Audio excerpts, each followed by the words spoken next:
అల్లం చట్నీకి స్టవ్ పై బాండీ పెట్టుకొని కొద్దిగా ఆయిల్ వేసుకొని ఒక 3 స్పూన్ల పొట్టు మినపప్పుని దోరగా వేయించేసుకోవాలి. మినపప్పు వేయించేటప్పుడే ఒక 5 ఎండుమిరపకాయలు కూడా వేసుకొని వేయించేసుకోవాలి. మినపప్పు ఎండుమిరపకాయలు వేగిన తర్వాత దీన్ని మిక్సీ జార్లోకి తీసి పక్కన పెట్టి చల్లారబెట్టుకుందాం. అదే బాండీలో చిన్న చిన్న ముక్కలుగా కట్ చేసుకున్న అల్లం ముక్కలను కూడా వేసుకొని వేపేసి తీసుకోవాలి.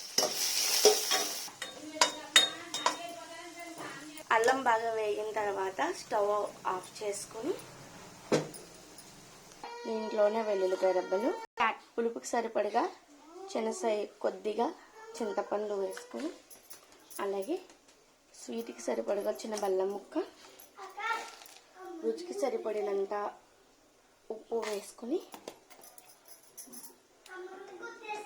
అల్లం ముక్కల్ని కూడా వేసేసుకొని మిక్సీ పట్టేసుకుందాం.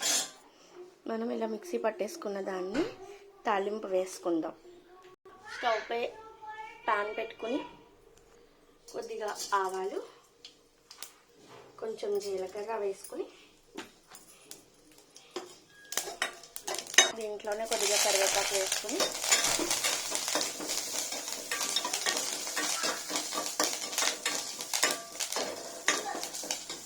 ఇవన్నీ వేగిపోయిన తర్వాత స్టవ్ ఆఫ్ చేసుకుని మనం మిక్సీ పట్టుకున్న ఈ చట్నీ మొత్తం దీంట్లో వేసుకుని అంతే. ఎంతో సింపుల్ అండ్ ఈజీగా చేసుకొని అల్లం చట్నీ రెడీ.